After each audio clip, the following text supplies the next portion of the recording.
일단은 저는 이제 유시민 작가님을 객관적으로 볼 수가 없고 너무 오래 이제 옆에서 매주 제가 한 번씩 뵀던 분이잖아요. 네.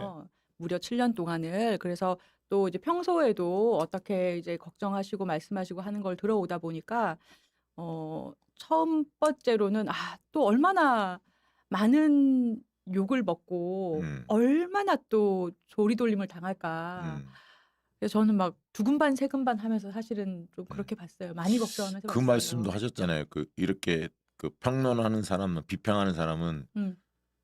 그런 각오해야 한다. 네. 자기 말에서 떠난 얘기에 대해서 그거는 어떤 사람이 어떤 반응을 보이든 그거는 신경 쓰면 안 되고 뭐 어떤 데에서는 이제 작심 발언 이렇게 표현도 할 거고 어떤 데에서는 뭐 소신 발언 이렇게 표현도 할 것 같긴 한데 야 앞으로 험난한 길이 예상되지만 굉장히 용기를 내서 저는 발언을 했다고 봅니다. 왜냐하면 왜 이럴까라는 생각들을 많이 하는 시점이잖아요. 이게 네. 꽤 누적이 됐었잖아요. 왜 이러지? 근데 최근에 이제 검찰개혁 관련해서 보안수사권 가지고도 이 난리를 치니까 예. 그러니까 타이밍이 굉장히 또 절묘했다고 봐요. 그죠? 네. 지금 가장 딱 그 사람들이 뚜껑 열리기 직전인데 지지자들이 당원들이 해야 할 역할을 오늘 사실은 주문한 거예요. 저는 그렇게 봤어요. 어떻게 그렇게 보셨어요? 보셨어요? 이해한 거예요. 저는 일단 최동석, 이해운, 이병태는 중축에 필요 없다. 막 너무 시원한 거예요. 이게 너무 우리가 듣고 싶었던 얘기고 우리 모두 다 이런 인사들이 맞아? 이거 조금 우리 정부 방향성에 안 맞는 게 아닐까라고 애둘러 표현하던 것들을 이런 사람들은 중축에 필요 없다라는 그 말이 저는 진짜 너무 속이 뻥 뚫린 것처럼 좋았고 그리고 이 체육 앵커가 이제 상당한 검열과 중립 기여와 그리고 이제 막 뭐랄까 이렇게 폭소를 이제 유발하면서 이렇게 유머러스하게 넘어가려는 여러 가지 상황들을 이제 만들면서도 유시민 작가님을 결국 말리지 못했다라는 그런 생각도 들었는데 근데 그럼에도 불구하고 이 작가님이 말과 글을 두 가지를 다 하시는 분이잖아요. 이런 사람의 책임성이 상당히 많이 느껴지는 지점이 있었고 결국에는 우리가 뭐 서로를 조금 헐뜯는 것도 있었고 그리고 이제 뭐 막말과 폄훼까지도 있었지만 그것까지도 비평하는 사람들이 모두 책임져야 하는 자기의 몫이라는 그 말이 제가 이제 방송을 하면서 계속 되새기게 될 말이 될 것 같다 그런 생각이 좀 들었어요. 그러니까 이게 내용을 조금 요약해서 네. 말씀을 드리면 일단은 그 시민들이 해야 될 일, 지지자들이 해야 될, 당원들이 해야 될 일을 얘기하신 게 맞고 근데 요지는 그거였어요. 그러니까 정계 개편을 대통령이 권력으로 추진하고 있는 걸로 보인다.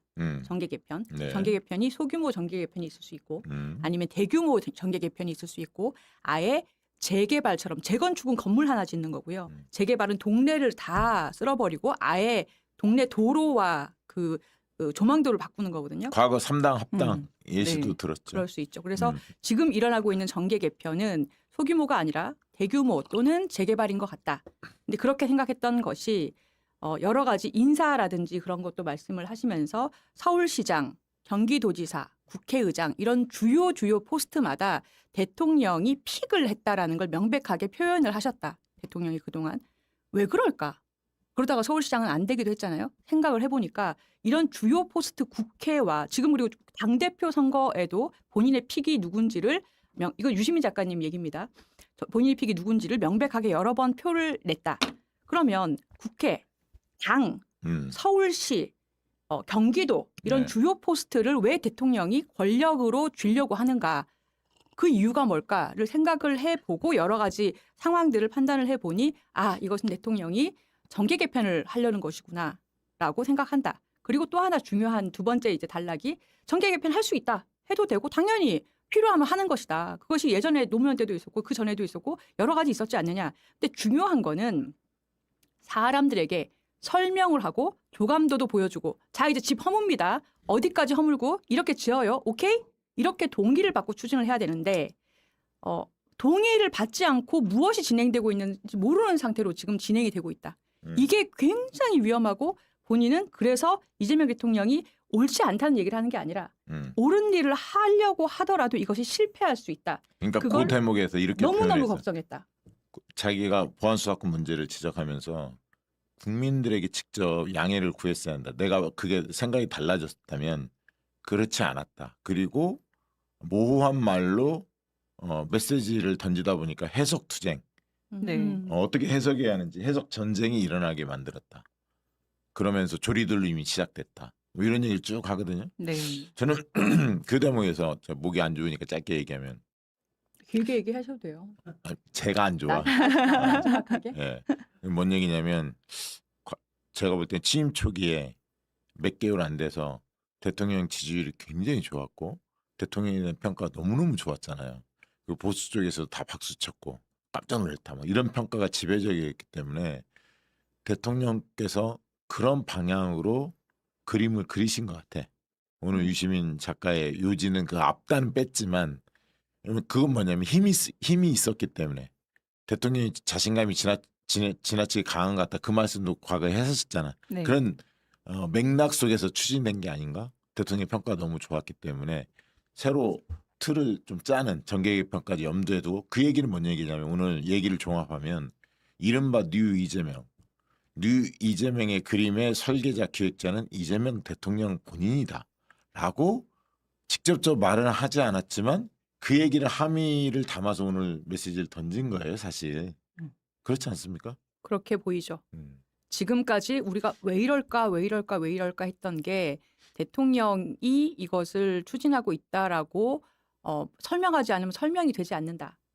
예를 들면은 문조 유털레라고 해서 지난 우리 대통령인 문재인 대통령을 굉장한 정도로 혐오 표현을 써가면서 능멸을 하거나 아니면은 노무현 재단에 대해서도 여러 가지 공격들이 들어오면서 마치 무슨 뭐 금전 비리가 있는 것처럼 그렇게 지금 파다하게 굉장히 빠른 속도로 회전이 된다든가 이것은 우리 전직 대통령들에 대해서 폄하를 하면서 그들을 사람들이 혐오하게 만들려는 그런 작업들이 온라인에서 있었잖아요.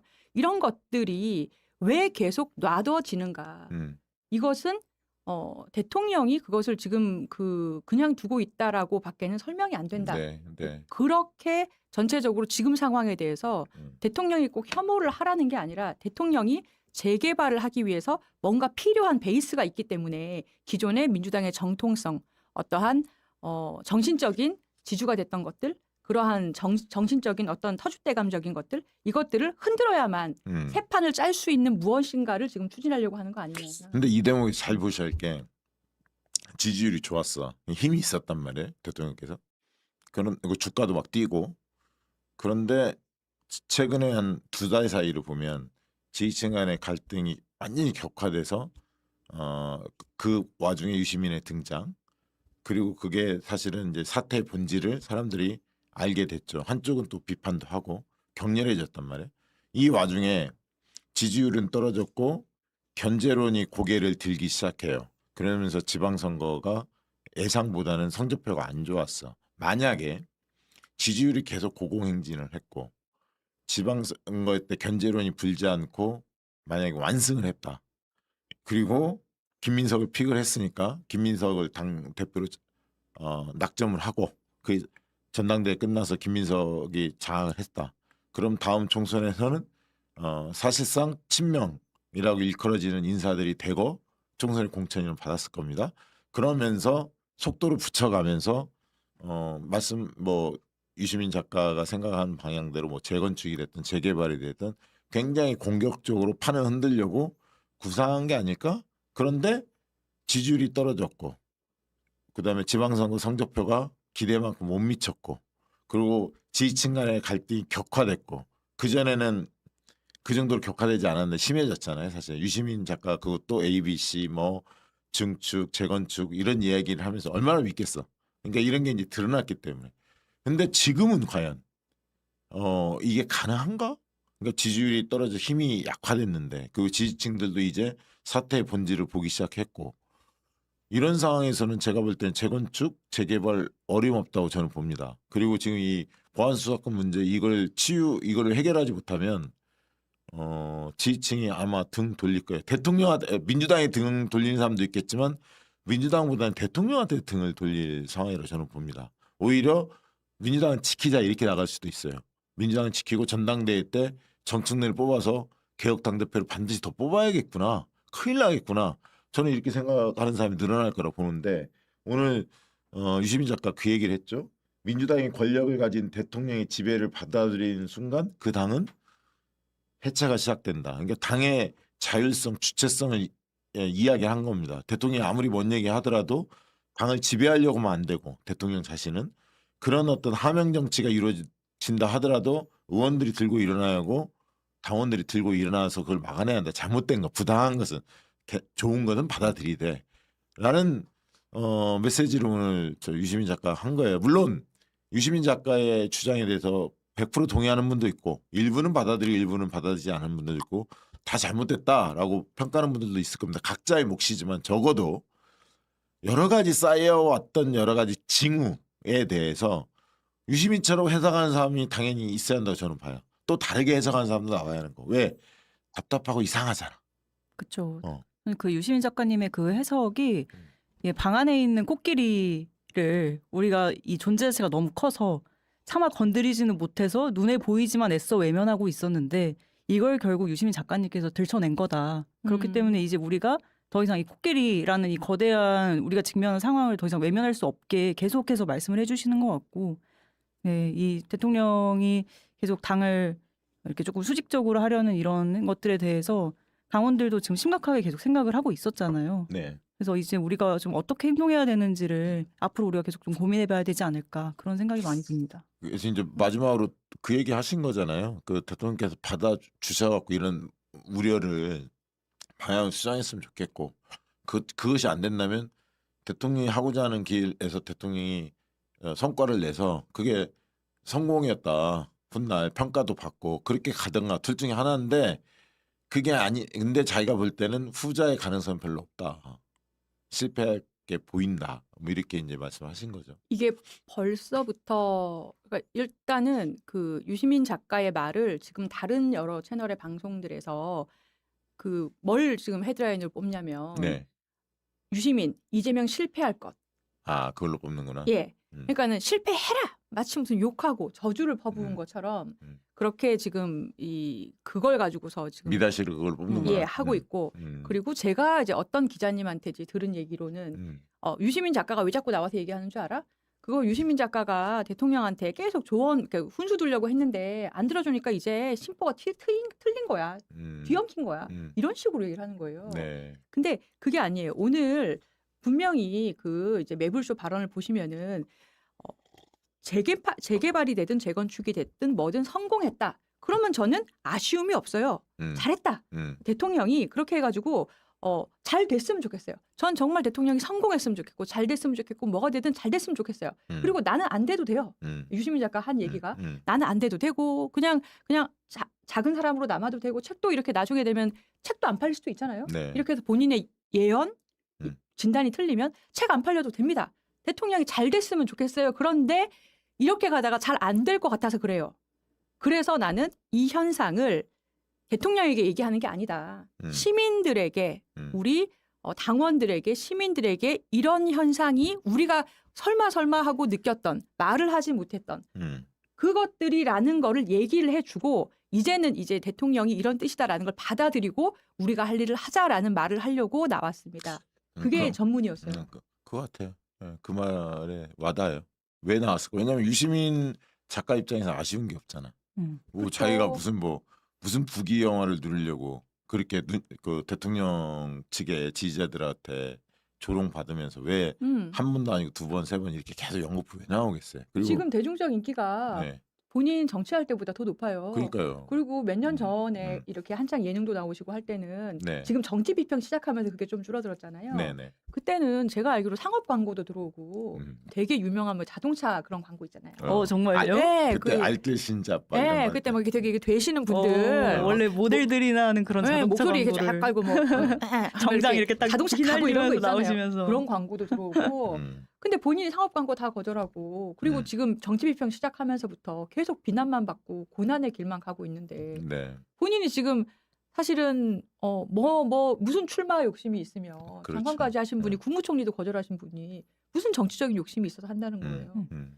유시민 작가께서 오늘 방송에서도 말씀하신 것 중에 내가 뭐 캠프에서 역할을 뭔가를 하거나 아니면은 뭐 청와대에서 역할을 하거나 이러면은 대통령의 노선에 대해서 여기가 뭐 실패라기보다는 뭐 잘못됐고 뭐 이렇게 고쳤으면 좋겠고 이렇게 할 텐데 본인한테까지 그런 책임이 없다라는 거잖아요. 그러니까 저는 이 유시민 작가께서 사실 굉장히 우리 사회에 영향력이 큰 인물인데 그렇다면 대통령에게 훈수 한번 할 수도 있겠죠. 하고 싶은 저는 욕심이 들 것 같아요. 내가 이 정도의 위치에 있는데 이 정도도 못해? 라는 생각이 들 것 같은데 저는 유시민 작가께서는 오히려 본인의 그런 영향력보다 내가 있는 위치, 내가 책임져야 되는 그 부분에 대해서 훨씬 더 집중하고 내가 내 지금 상황에 맞게 내가 행동해야 되는 게 그게 옳은 거다라고 생각하시는 것 같아서 저는 오히려 이런 측면에서는 유시민 작가께서 생각보다 되게 욕심 없는 분이시구나. 의외로 되게 겸손하시다 그런 생각 들었어요. 아니 오늘 그 얘기도 했잖아요. 뭐 예를 들면 노무현 대통령 때 한미 FTA 네. 대연정 이런 거와 빗대서 비교하는 분들이 있으니까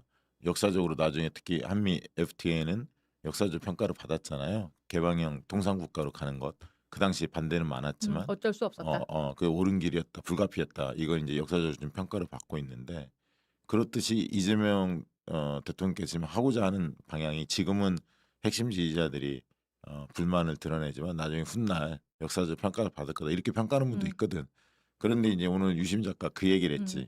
한미 FTA 이런 거는 공약 사항이 아니었다. 이라크 파병 이런 거는 현안이 닥쳐서 그거를 내가 이런 방향으로 가려고 한다. 그리고 그거를 국민들한테 설명을 했어요. 대통령이 직접 나와서. 그런데 그래서 본인이 그 비난과 화살을 다 맞았죠. 맞았죠. 온몸으로 다 맞았죠. 다 맞았어요. 그래서 노무현 대통령이 대단하신 거예요. 근데 이재명 대통령께서는 유시민 작가의 표현에 의하면 마키아벨리적 사고를 한다. 그러니까 비난이 막 쏟아지는 부분들은 참모들이 나서게 하고 그 빛이 나는 네. 영광 있는 자리는 본인이 나선다. 이런 식으로 이제 표현도 하셨고 그런데 무엇보다 그러한 지도자는 지금 시대에는 그 대중들에게 받아들여지기 어렵다. 그렇게 하면 안 된다. 그리고 무엇보다 검찰 개혁 문제를 굉장히 그 중요하게 보신 이유는 이게 핵심 공약일 뿐만 아니라 아까 했던 한미 FTA 이런 공약한 바가 아니었기 때문에. 근데 검찰 개혁 문제는 공약을 했잖아요. 그리고 정부에서 주요 과제 발표할 때 법무부에도 수사 기소 완전 분리가 들어가 있어요. 그러면 이쯤 됐으면 공개적으로 대통령이 국민들에게 설명하는 자리가 있어야 한다는 거야. 네. 약간 흐리면서 약간 애매모호하게 네. 참모들도 막 그러니까 사람들이 퍼즐 맞추기가 된 거야. 이상한데 민정수석 왜 그렇고 법무부 장관 왜 그러고 김민석은 총리 시절 왜 그러고 막 이게 아구가 안 맞아. 그리고 당에서 알아서 해라. 정부에 안도 없고 갑자기. 근데 때마침 전당대회 앞두고 의원들이 그동안 숨지게 했던 의원들이 들고 일어나서 보안수사권이 필요하다 일부 존치해야 한다 뭐 이런 식으로 떠들고 네. 이상하잖아요. 누가 봐도. 너무 이상하죠. 그러니까 특히나 공무원이 법무부 공무원이 나와가지고 막 국회에서 막 마치 뭐 자기 소신 발언하듯이 보안 수사권 남겨놔야 된다고 그 법무부 차관이 그랬잖아요. 네. 그건 너무 이상한 거예요. 이거는 공무원들 그런 사람 없습니다. 그렇죠. 그리고 그렇게 대놓고 방송될 거 뻔히 알고 국회의원들 앞에 와서 사전에 조율되지 않은 발언하는 공무원 없어요. 그러니까 그거는 정권에서 예를 들면 장관이 얘기했던 그 누가 얘기했던 힘을 실어주니까 그렇게 발언하는 거야. 네. 그- 그러니까 그쵸. 누이재명 세력들 중에서 검찰개혁 문제에 대해서 계속 중수청 공수처법 할 때 발언한 분들 있잖아요. 네. 누군가가 뒤에서 힘을 실어주니까 그렇게 막 발언한 거거든. 그래서 다들 눈치는 챘어. 이건 청와대다. 근데 그 정점에 유시민 작가가 볼 때는 이건 대통령의 생각이다.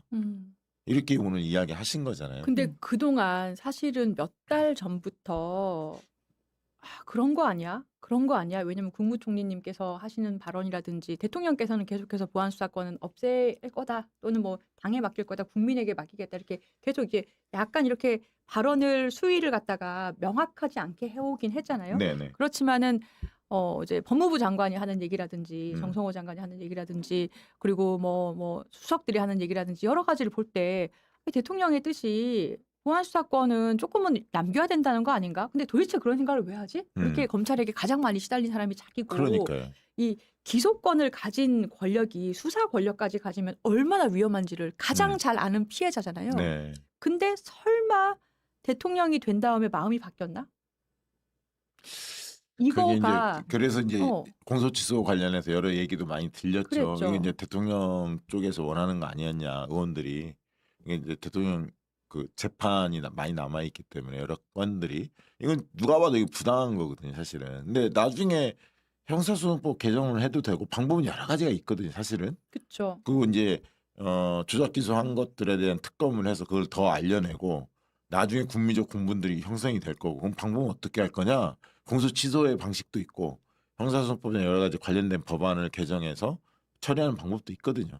근데 얼마든지 길을 찾을 수 있는데 아무튼 그것 때문에 설마 우리 대통령께서 검찰 개혁에 대해서 미진한 태도를 보인 걸까? 아니면 유시민 작가 이야기한 대로 경찰이 너무 비대해지면 경찰 권력도 저기 견제받지 않는 권력이 되기 때문에 이것도 문제가 양산될 수 있다. 이렇게 이제 볼 수도 있거든.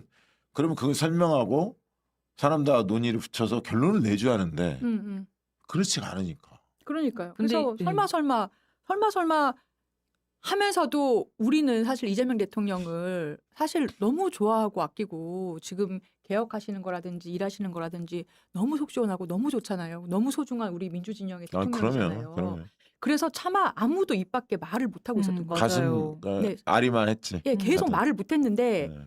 그리고 누가 감히 얘기하겠습니까? 지금 이 그러면. 판에서. 예. 맞아요. 엄청나게 지금 악플 테러 엄청 하는데 예. 근데 유시민 작가님이 그냥 호련히 그냥 펜 하나 어. 들고 나와가지고 처음에 ABC론 처음에 얘기를 했고 예. ABC B라는 인물들이 왜 지금 이렇게 나와가지고 그렇게 전직 대통령을 폄하하고 하느냐. 그러니까 이제 기반을 흔들어야 되니까 그래서 ABC론 던지고 그다음에 조금 있다가 엄청 비난받으신 다음에 다시 또 연필 하나 들고 나오셔가지고 재건축론 딱 하면서 대통령이 하려는 게 이런 거 아니냐고 하고 재건축을 하려는 거 아니냐고 하고 이제 오늘은 그리고 이 모든 주체가 누구였냐면요. 목적어와 동사의 주어가 이재명 대통령인 걸로 나는 보여요. 라고까지 얘기를 한 거예요. 사실 경공에서 이런 발언을 한 것으로 알려져 있는데 편집이 많이 됐는데 매불쇼에서는 그래서 이제 편집된 거를 아쉬워했을 것 같고 유시민 장관은 네. 매불쇼에서 해야겠다고 마음 먹은 이유가 최근에 검찰 개혁과 관련된 너무나 걱정이 되는 중차된 시기가 왔기 때문에 나서야겠다라고 판단하지 않았을까? 시점으로 보면 그러셨을 것 같아요. 음. 오늘은 수첩도 안 들고 오셨더라고요. 네. 그러니까 이게 제가 알기로도 홍사훈 기자님 제가 이제 낮에 뵙고 왔는데 예. 홍사훈 기자님이 다스베이다 그 녹화할 때 현장에 이제 있으셨대요. 다스베이다에서 얘기한 것 중에서 50% 정도를 편집을 했대요 거기서. 그러니까 이제 그래서 재건축론만 남은 거예요. 근데 유시민 작가가 이제 오늘 매불쇼에 나와서 이재명 대통령 얘기, 그러니까 그때 편집됐던 걸 그대로 또 얘기를 하셨대요.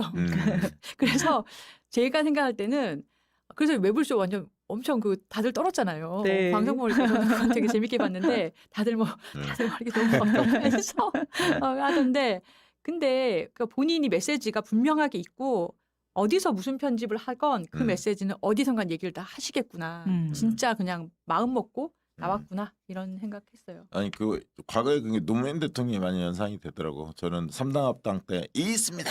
막 노무현 대통령 막 소리 지르고 손 들고 막 외치고 막 이렇게 하거든. 그러니까 다수의 분위기가 그게 아니더라도 이건 아닙니다라고 얘기할 때 용기 있게 발언하는 게 쉽지는 않아요. 물론 유시민 작가의 진단이 틀릴 수도 있어. 근데 유시민 작가는 그렇게 판단했기 때문에 용기 있게 나선 행위라고 보고 최근에 경찰들이 그런 얘기 하잖아요. 이번에 뭐 장기 사건 막 이러면서 내부 막 숨겨주려고 하고 막 작당 모의들을 많이 한 정황들이 드러나잖아요. 얘네들은 드러나기라도 하지. 검찰들은 맞아요. 관봉띠 사건 봐봐요. 네. 관봉띠 증거 다 있어. 증거가 갑자기 없어져. 수사가 돼도 하나도 밝혀내지도 못해. 그게 검찰이야. 그러니까요. 맞아요. 그거 인정도 안 하고 국회 나와도 뻔뻔하게. 맞아요. 근데 그리고 경찰 거는 네. 그러니까 경찰이나 검찰은 나 똑같다 봐요. 그런 썩은 문화들이 있을 수 있다 봐. 검찰이 더 심하다고 보는데 어쨌든 경찰 내에도 남아 있거든.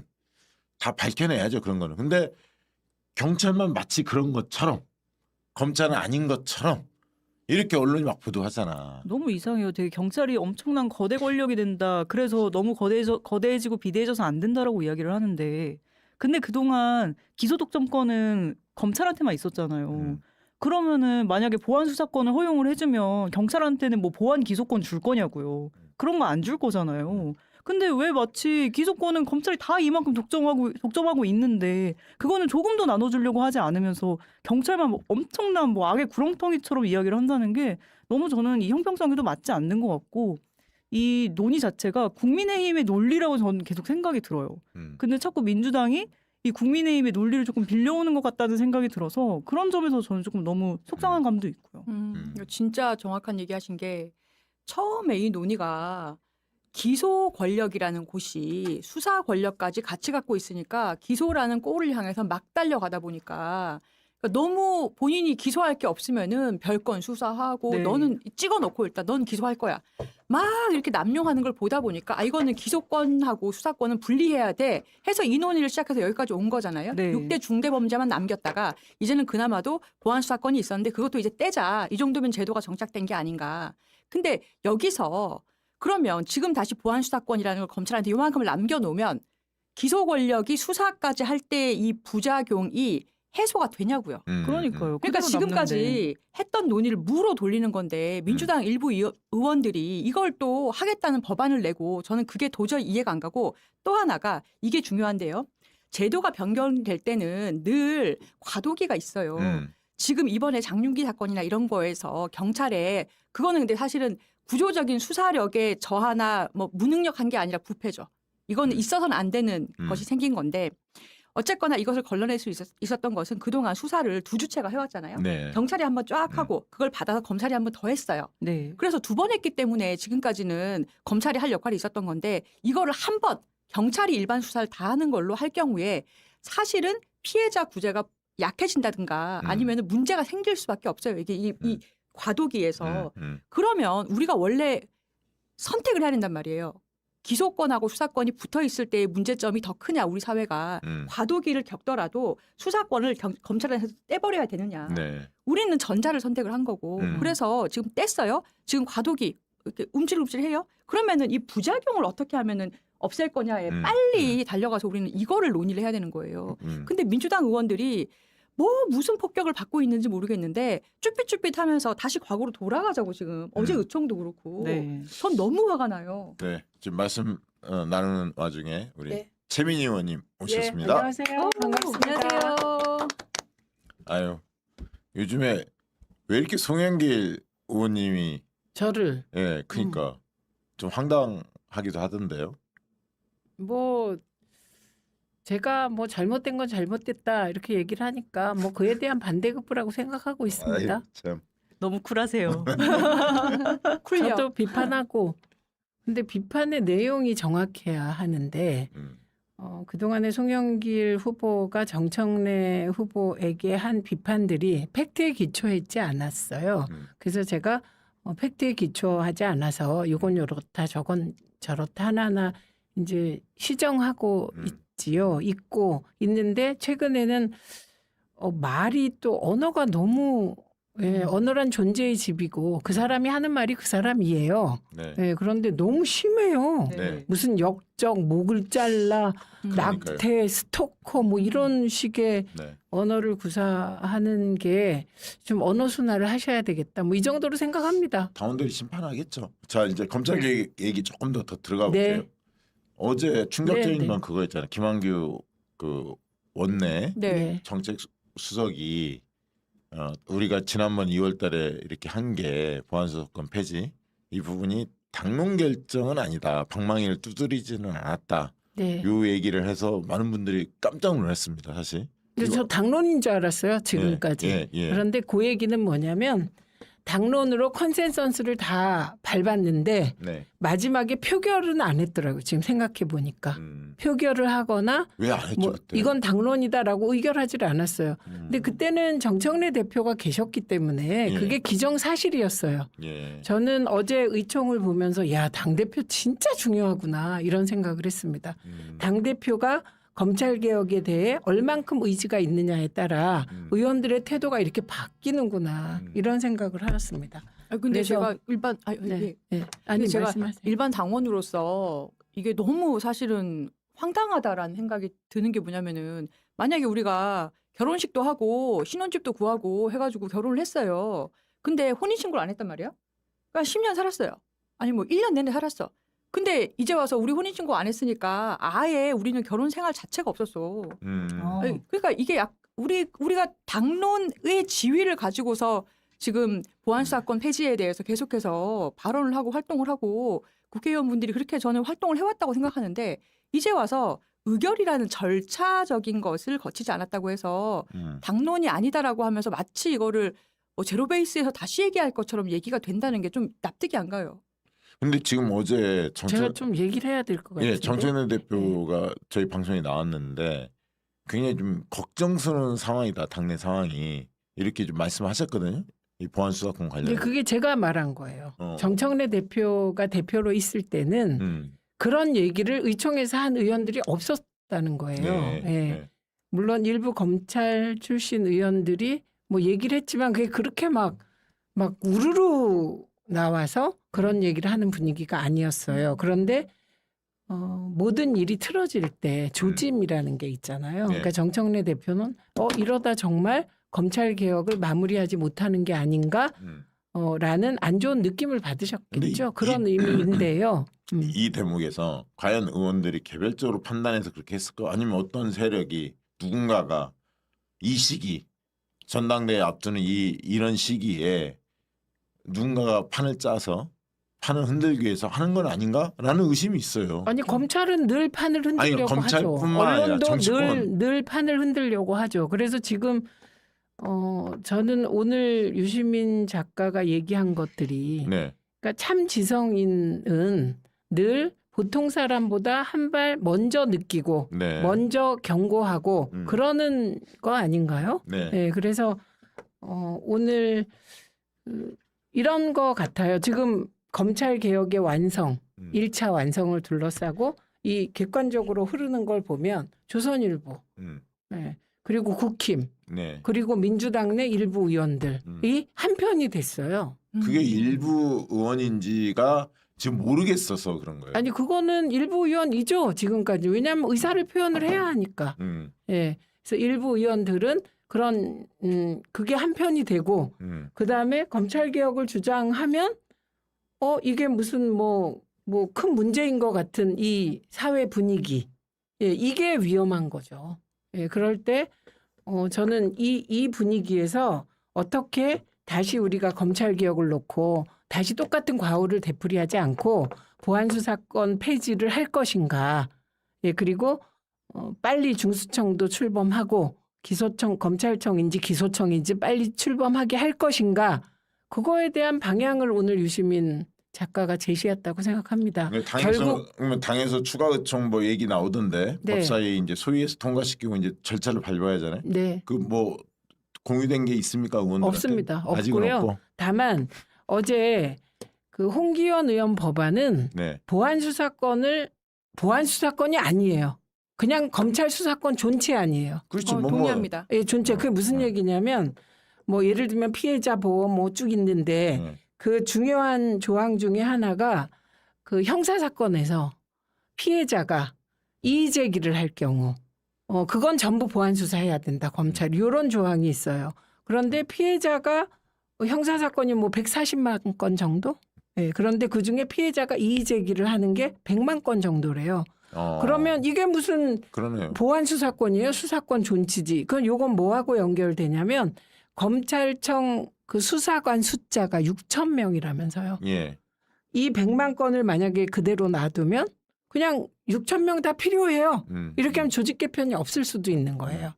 그래서 저는 그 법안은 이거는 보안 수사권 대통령께서 한번 언급하신 아주 제한적인 경우에 꼭 필요한 경우에 보안 수사권이 필요하지 않냐를 넘어선 이거는 그냥 수사권 존치하자 이렇게 주장한 거예요. 예, 그래서 그거는 뭐 의원들이 뭐 대다수 의원들이 그 법안 자체는 뭐 문제가 너무 많아서 그걸 알고 있어요? 알고 있죠. 그러니까 의원 다수가 그렇게 100만 네, 건 인지하고 있습니다. 인지하고 의원들이 있어요? 그렇지 않아요. 요즘 예. 민주당 의원들 못 믿겠어서. 아니 그리고 그렇게 말씀하시면 민주당에 대한 신뢰가 떨어져요. 지금 그래서 묻고 듣고 싶은 거예요. 네, 그렇지 막연하게 않습니다. 다 안다 이게 아니라. 그리고 가장 중요한 사람이 법사위원장이잖아요. 네. 그래서 박시영 TV에서 서영교 위원장을 한번 불러서 예. 모셔서 얘기를 들었으면 좋겠어요. 서영교 위원장이 마무리 겸 발언을 하셨는데 일단 검찰청을 폐지하면서 수사를 검사가 못하게 한다는 게 이미 거기에 들어가 있기 때문에 그걸 전제로 보완책을 만드는 것이다. 그래서 보완 수사권은 폐지한다는 전제하에 그 여성 단체도 만나고 다 만나셨대요. 네. 예, 그래서 그 보안 수사권 폐지를 전제로 대비책을 만들고 있다 이렇게 정리를 하셨고요. 그리고 중요한 거 손소리 의원을 가지고 자꾸 보안 수사권 폐지 반대라고 하시던데 제가 오늘 통화했습니다. 자기는 보안 수사권 완전 폐지다. 그 여성 단체들하고 이렇게 기자회견 한 것 때문에 그러시는데 진짜 성폭력 피해자들에게 그게 검찰이든 경찰이든 피해자의 권익을 보호하고 정말 가해자를 징벌할 수 있는 제도를 마련해 달라는 취지로 기자회견 한 거지. 김동아 의원하고도 저 통화했는데 김동아 의원도 비슷한 취지로 이야기를 이렇게 하더라고요. 얘기했습니다. 김동아 의원은 그날 의총에 나와서 그 제가 김동아 의원이 제가 보안 수사권 폐지를 반대한다는 말을 할 것을 기대하실지 모르겠는데 저는 아닙니다. 이렇게 얘기했어요. 첫 마디가. 저하고 통화해서 그 얘기를 하더라고. 근데 김남희 의원은 다르죠. 김남희 의원은 원래 수사기소 분리에 대해서 우리 대다수 의원과는 다른 입장을 예. 가지고 있고 그걸 피력했습니다. 예, 11명의 명단에 이름도 올렸고요. 네, 들어 있습니다. 네, 법 예. 공동 발의자죠. 제가 그래서 걱정되는 게 네. 법사위원들의 숫자를 보면 지금 국민의힘이 6명, 아니 그래서 그것 예. 때문에 제가 2명은 아니라고 말씀드린 예. 거예요. 그러니까 국민의힘이 5명인가 6명인가 되고 그래서 이거를 지금 김동아 의원이나 그런 손소리 의원 빼고요. 그 보안수사권 폐지라고 치고 오늘까지의 상황을 업데이트해서 보면은 위원장 빼고 8대 8이에요. 아니 그러니까 위원장이 빼면 안 돼요. 9대 예. 8이에요. 아, 위원장은 그래서 표결합니다. 여기서 한 명의 위원이라도 지금 김남희 만약에 의원하고 박균택 의원 거기는 바뀌면 어떡하나 거기는 걱정이 확실한 되는 거예요. 예, 두 분이 지금 그런 아니 생각 갖고 손소리 있는 의원, 것 박은정 의원 그 숫자를 세 보시면 네. 그 위원장은 입장을 확실히 밝혔다니까요. 네. 어저께 아니, 그래서 저도 뭐 손수르 의원은 손소리 의원도 확실하고 이야기를 예. 들었고 그래서 그래서 그 김동아 의원하고 손소리 의원을 보안 수사권 폐지 반대로 놓고 막 걱정들을 하시고 계신데 그거는 제가 확인한 사항이다. 예. 참 이게 슬픈 현실입니다. 네. 음. 아니, 근데 저는 아 근데 이렇게까지 여러분 이렇게 간다는 생각하시면 안 돼요. 이거 슬픈 현실은 우리의 그 정서적인 표현이고요. 네. 생각해 보면 검찰 개혁이 우리가 한두 번 시도한 게 아니에요. 이게 이만큼 어려운 과제고 지금 마지막 고비를 넘는 아니, 거예요. 난 사실 열받은 게 뭐였냐면 김남희나 박균택이 어떤 생각 가진지 대충 알거든요, 사실은. 근데 왜 법사위원을 왜 거기 넣습니까? 원내대표가? 난 그게 좀 납득이 안 가더라고. 저도 원내 결정이 너무 이해가 안 되고 원내 정책수석이 의총 끝나고 나서 이런 발언을 할 때는 개인적인 생각을 이야기하는 게 아니잖아요. 네. 어쨌든 의견이 취합된 거를 대표적으로 이야기를 하는 걸 텐데 이 김한규 의원님 같은 경우에는 이제 2월 달에도 그렇고 7월 달에도 그렇고 이제 당론으로 명확하다. 이건 상징적이다라고 말씀을 하셨었거든요. 그랬는데 이제 와서 의총에서 의사봉을 때리지 않았기 때문에 당론을 결정한 적 없다라는 이 말이 너무 이해가 안 되고 그렇다면 도대체 이 과정들을 누구와 논의했길래 이런 이야기로 갑자기 말이 바뀌었는가 좀 그런 생각이 들더라고요. 마치 당대표 없는 시기만을 기다린 것처럼 그러니까 물밑에서는 뭔가 얘기를 다 하고 있다가인 것처럼 요 며칠 사이에 그 경찰 수사건이 터지고 그 살인자 건이 터지고 그리고 나서 갑자기 언론들이 경찰이 문제가 많다. 역시나 근데 그걸 갑자기 검찰 보안 수사권 남겨야 되는 거 아니냐라고 하더니 민주당 의원 중에서 여러 명이 법안 발의를 하고 그러니까 이게 너무 착착착 되는 것이 불안하고 네. 너무 이상한 거예요. 그러니까 그 불안을 잠재우는 방법은요. 불안하다고 많이 말하면 이제 스트레스가 좀 주실 테니 많이 말씀하시고 더 중요한 거는 지금이 마지막 고비임을 인식하고 그리고 우리가 하나로 나가는 거예요. 예, 그리고 예를 들면 법사위에 힘 실어달라고 제가 오늘 페북에 올렸어요. 왜냐하면 법사위원장한테 힘을 실어줘야 제가 과방위원장 해봤잖아요. 지금 돌아보면 방송 개혁을 흔들려는 별의별 흐름이 다 있었습니다. 네. 예, 그 의원들도 있었고요. 논리도 별의별 논리가 다 있었습니다. 네. 그래서 제가 지금 뭐 좀 똑같은 얘기가 그때 제가 대통령 뜻을 거스르고 제가 방송개혁도 안 하면서 방송개혁인 것처럼 포장해서 밀어붙인다는 요지의 방송까지 있었어요. 유튜브 방송. 그런데 저하고 그 과방위원들이 흔들리지 않고 끝까지 가서 방송개혁은 정말 초기에 후다닥 해버렸잖아요. 그러니까 제가 한번 의원님한테 이거 한번 여쭤볼게요. 저도 뭐 지금 시기에 우리가 먼저 나가 떨어지면 안 되고 지금 오히려 네. 마지막 순간에 우리가 힘을 모아야 하는 건 네. 맞고요. 이건 어떻습니까? 만약에 내주 초에 추가 정책 요청을 해서 네. 우리가 원래 결정한 대로 당론을 방망이를 두드려서 당론을 네. 결정을 해. 네. 그럼 법사위 위원 중에서 나 당론을 못 따르겠다 하는 사람은 네. 사보임을 시킬 수 있는 거 아닙니까? 그럼요. 예, 그 그렇고요. 조치를 지금 밟았으면 좋겠어요. 여러분이 네. 제가 개인의 의원들이 소신이 있을 수 있잖아요. 맞습니다. 제가 포인트를 지금 알려드리고 있는 음. 거예요. 법사위원장을 모셔서 입장을 들어라. 네. 일.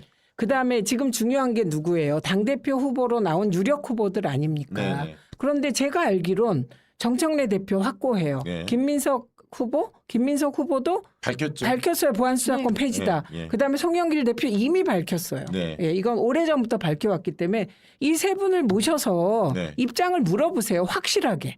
그리고 제가 요새 저는 정치인의 언어는 명확해야 된다고 생각합니다. 그런데 정청래 후보 말은 되게 알아듣기가 쉬워요. 네.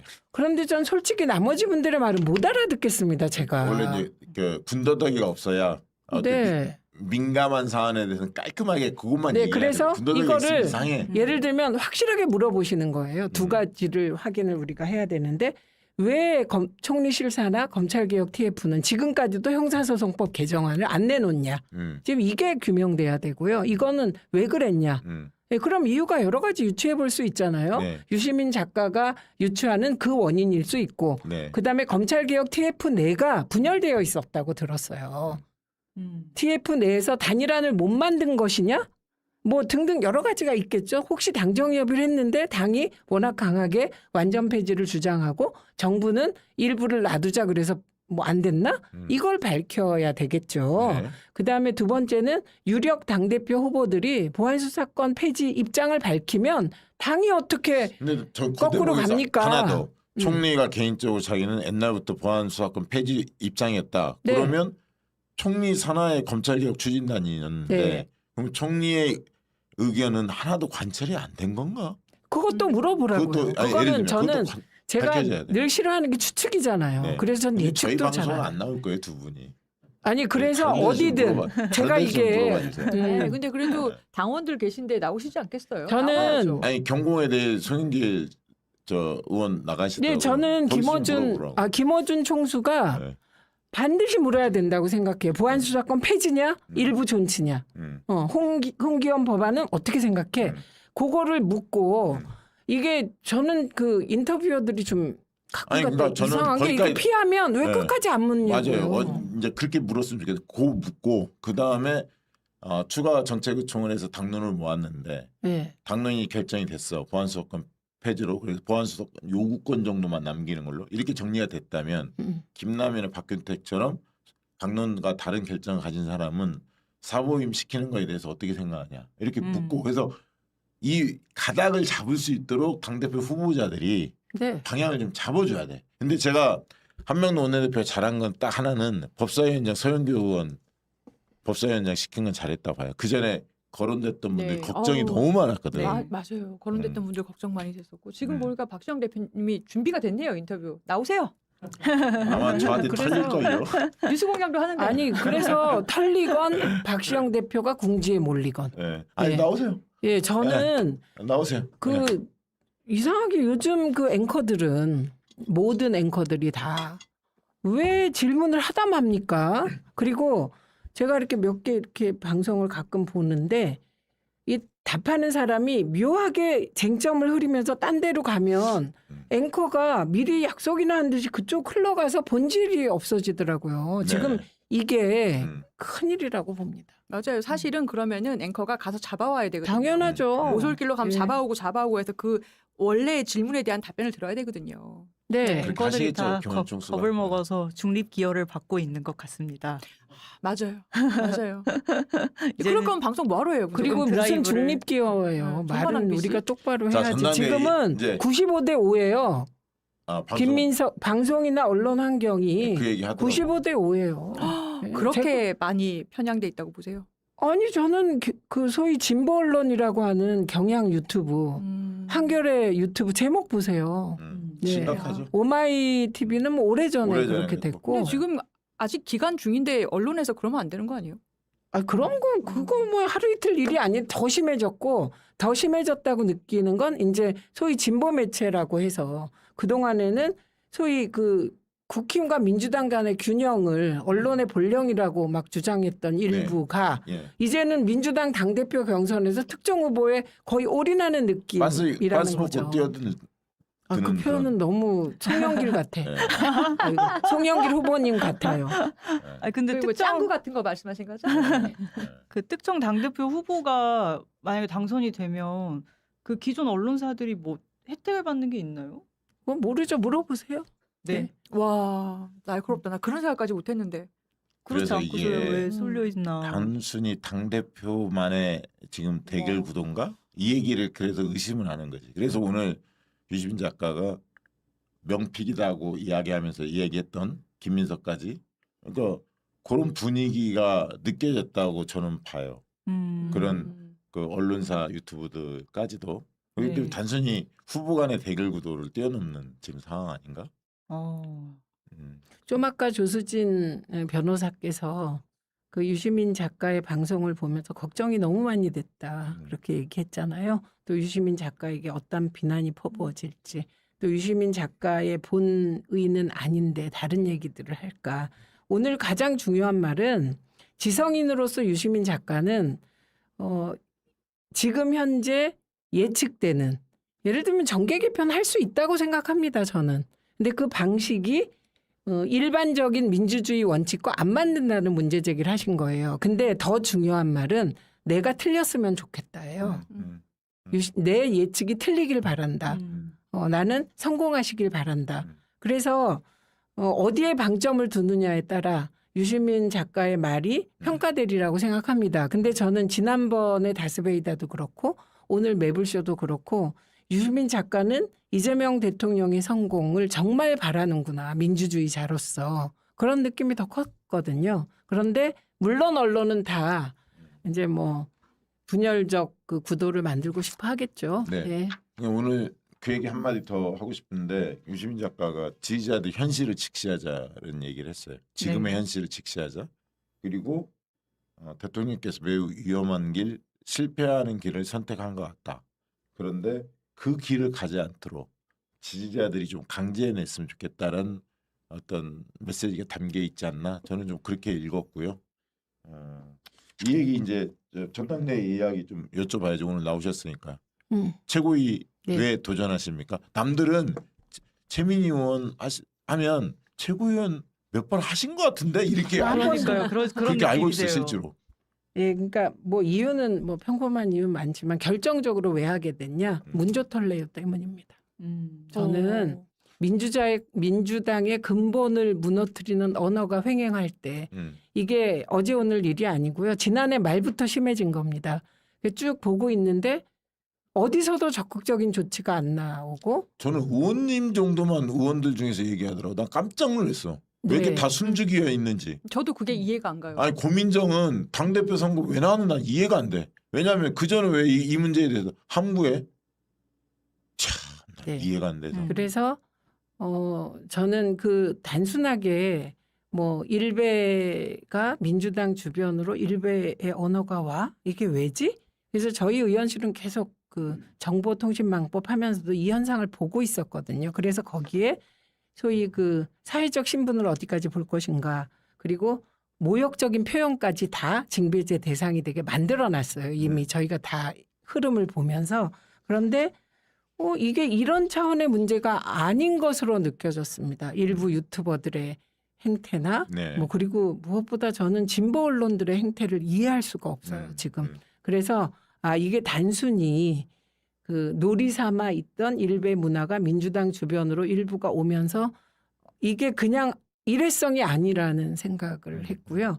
그래서 제가 늘 말씀드리는데 나는 그 조국 장관도 욕할 수 있다고 생각하고 아니, 당연하죠. 김어준 씨도 그렇다고 생각해요. 예. 뭐 일부가 조롱한다 그래도 그건 저는 용납해요. 근데 문재인 대통령을 조롱하는 단계, 노무현 재단을 흔드는 단계에 들어왔을 때 이거는 민주당의 근간을 흔들려는 무슨 움직임이 있는 거다. 네, 이렇게 네, 판단했어요. 네. 그래서 민주당을 지켜야 되겠다. 이게 첫 번째였습니다. 저는 그래서 오늘 그 이들이 그렇게 막 설치는 걸 보면서 네. 뒷배가 있으니까 설치는 거예요. 원래. 근데 그렇지 않습니까? 네. 민주당을 지키고자 하는 뒷배는 훨씬 크다고 생각하고 그렇죠. 어제 선호투표제가 통과되면서 많은 분들이 탈당하겠다고 메시지가 와서 제가 오늘 또 페북으로 호소를 했어요. 만약에 여러분들이 떠나시면 그 자리를 누가 메꾸겠냐고. 예, 그래서 여러분들이 지켜주셔야 된다. 그래서 지금은 사실 과거에는 이렇게 근간을 흔드는 움직임은 없었어요. 네, 네. 예, 그래서 알겠습니다. 그 위기의식이 가장 컸습니다. 그럼 핵심 공약은 뭡니까? 저는 언론개혁이죠. 저 개인적인 핵심. 근데 민주당의 단계는 민생개혁으로 이미 나갔어야 한다고 생각합니다. 만약에 검찰개혁이 이렇게 시간을 오래 끌지 않고 이미 방송개혁 됐잖아요. 검찰개혁 끝났잖아요. 사법개혁을 끝냈다면 이제 우리는 민생개혁을 해야 돼요. 네. 그 민생개혁의 핵심은 지금 코스피가 8천 9천 간다고 지금 조금 조정 기간이지만 그리고 수출이 호조세를 보여요. 그리고 세수가 100조 이상 더 거친대요. 그런데 내 삶이 변했나? 생각해 보면 그 온기가 서민들에겐 전달이 안 되는 거잖아요. 그래서 그런 경제 호조가 서민들의 삶을 바꾸게 하는 게 바로 민생개혁이거든요. 그래서 저는 이 민생개혁이 뭐 부동산 개혁, 그다음에 각종 세제 개혁, 연금 개혁도 들어가고요. 진짜 어려운 과제를 이제 해결할 시기가 왔다.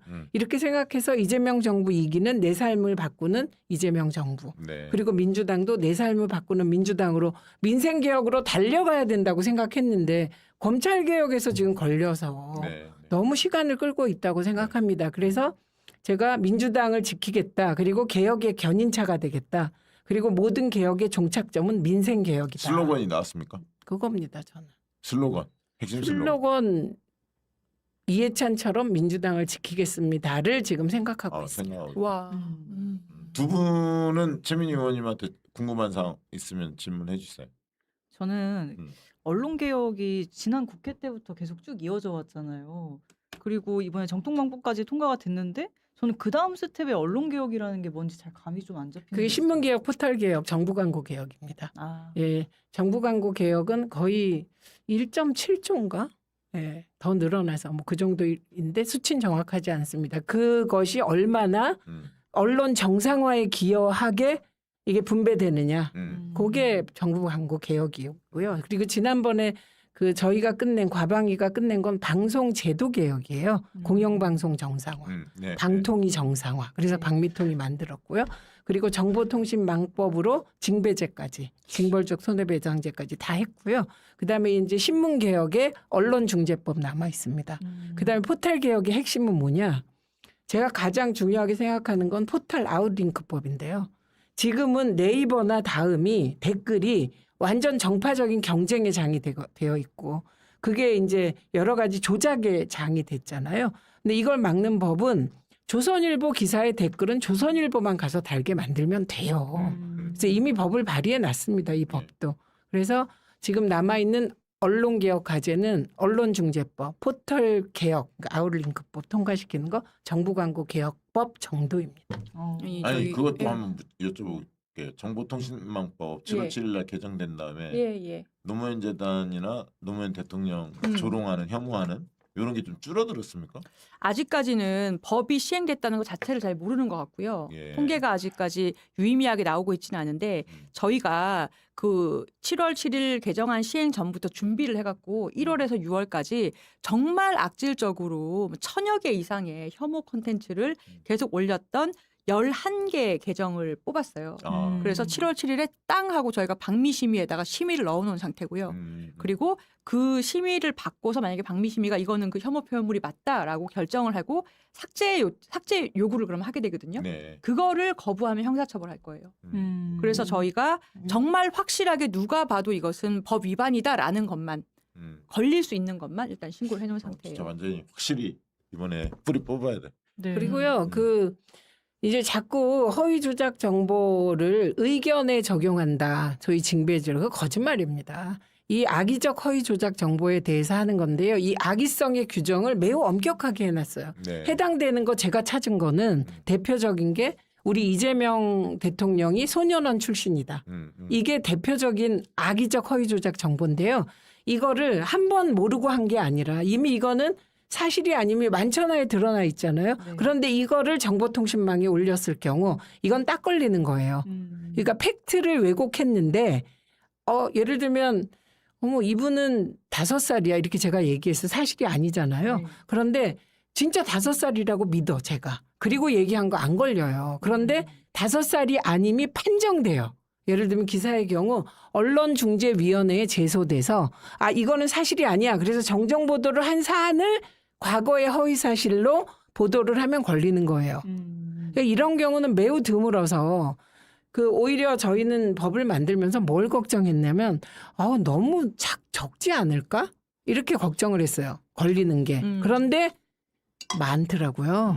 네. 예, 많더라고요. 악의적 허위 조작 정보. 그동안 그러니까 너무 막 그렇게 설치고 있었던 거죠. 근데 네. 지금 말씀을 듣다 보니까 저희가 노무현 재단에서도 미디어 알릴레오라고 해서 네. 미디어에 대해서 문제점을 알리는 방송을 꽤 오랜 기간 했었는데 의외로 별로 인기가 없어요. 그러니까 사실 미디어를 언론을 개혁하는 게 내용이 굉장히 어렵고 거기에 계속해서 이렇게 침착해서 계속해서 일하는 사람이 언론을 상대로 싸우는 거기 때문에 별로 없는데 최민희 의원께서는 계속 그 어려운 길을 걸어오셨잖아요. 아니 근데 그 사람 대단하신 것 같아요. 제가 이제 노무현 재단과 저희 의원실이 그러니까 사실 노무현 재단과 노무현 대통령에 가해지는 악의적 조롱, 허위 조작 정보들에 대해서 대응을 하자고.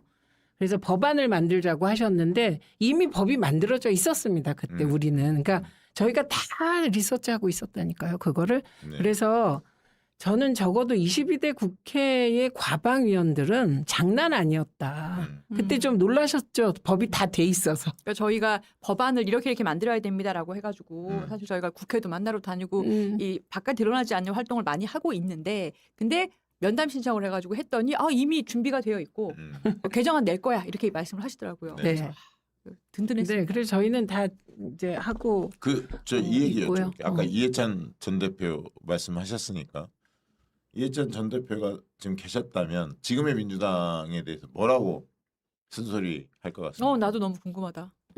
이해찬 대표님 공개적인 쓴소리는 절대 하시지 않고요. 음. 전달을 하셨을 것 같아요. 뭐라고 하셨을까요? 그러니까 당이 중심을 잡고 올바른 길로 당원들과 함께 가야 된다. 이렇게 말씀하셨을 거예요. 이 말은 대통령께서 말씀하시는 결국은 국민이 합니다. 그래서 결국 당의 결정은 당원이 하는 거잖아요. 그렇죠. 그 원칙이 확고하신 분이에요. 이해찬 대표님은. 그리고 상대적으로 유시민 작가는 자유로운 상황이니까 그렇죠. 저는 자유롭게 발언하셨다고 생각하고요. 그리고 저도 잠깐 이재명 대통령님에 대하여 이재명 대통령님의 민주당이 되어도 괜찮지? 너무 잘하시지? 이렇게 생각했는데 역시 저희가 민주당이 4명의 대통령님을 배출한 거잖아요.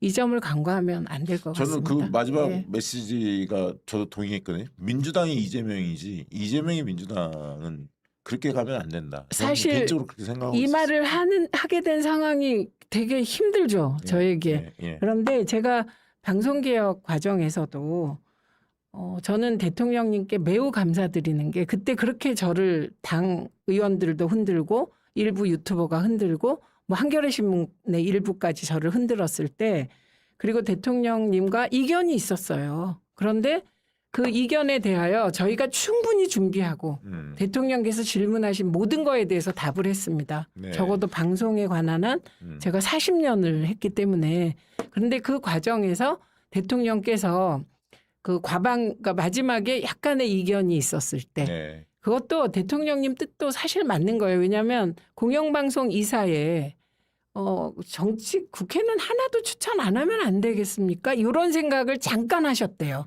예, 그런데 사실 그렇게 하면 이게 또 다른 부작용이 생기거든요. 네. 중심이 처음부터 없어지면 안 되거든요.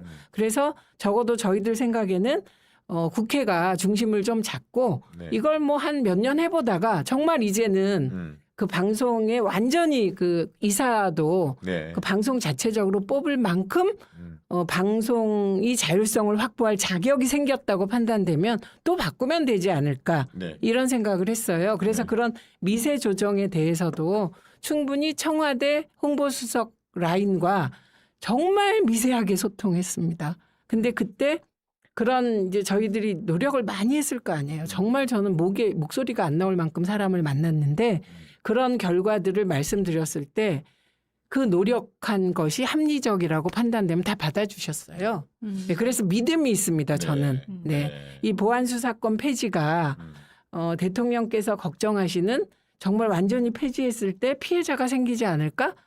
이런 걱정도 있을 수 있잖아요. 네. 그 걱정에 대해서 법사위가 그건 이렇게 해결할 수 있습니다. 라는 안을 만들면 뭐 저는 될 것 같아서 키맨이 서영교 법사위원장이라고 봅니다.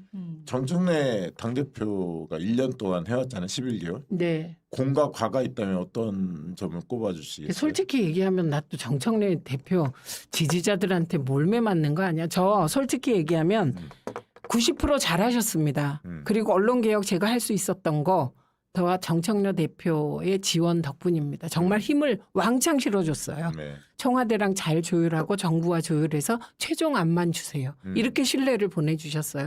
이거는 모든 분야에 다 그렇게 하셨습니다. 그래서 한 일이 진짜 많아요. 정청래 대표가. 예, 그래서 뭐 27%밖에 정부 과제를 못했다. 그거 그 통계의 모수가 잘못된 겁니다. 뭐냐면 상임위가 정무위, 주로 이제 정부 개혁 과제 정무위가 많습니다. 기재위가 많습니다. 거기다 위원장이 국힘이었어요. 네. 그리고 안 열렸잖아요, 상임위가. 네, 그렇습니다. 그래서 법안 통과 숫자도 많고 경제 개혁 법안들 있잖아요. 소위 그 상법 개정안들 다 통과시켰고요. 정말 일 많이 하셨습니다. 그리고 당 운영에 있어서도 청렴하게 다 하셨어요. 저는 딱 하나 평택에 이게 울산과 평택이 통합과 연대의 아주 좋은 예, 그리고 연대를 못해서 진 예잖아요. 예. 그래서 반성도 하시잖아요. 예. 근데 저는 다른 건 다 모르겠습니다. 뭐 다 용서가 된데 솔직히 대부업이 나왔을 때 제가 멘붕이 와가지고 네. 예. 네, 그때 알겠습니다. 왜 예. 명확한 결정을 안 하셨나? 이 부분은 네. 뭐 사정이 있겠죠. 근데 어제 저희 방송에서 그거 다뤘어요.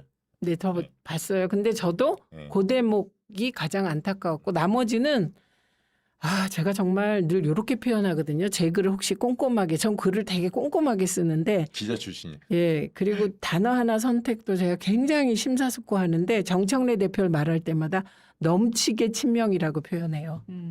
넘치게. 그런데 이번에 전당대 당원들의 선택 기준이 뭘까요? 어떤 기준을 뽑으려고 할까요? 저도 당원을? 그거 너무 궁금해요. 왜냐하면 당원들이 이제 정말 뭐 예전에 무슨 뭐 막 옛날에 그런 당원들 아니잖아요. 전부 다 굉장히 깨어 있고 정보에 굉장히 민감하시고 수준이 굉장히 높아요. 네, 제가 이제 전면에 나서서 화를 맞는 역할을 하는 이유가 제가 비겁하다고 느꼈어요. 어떤 순간에.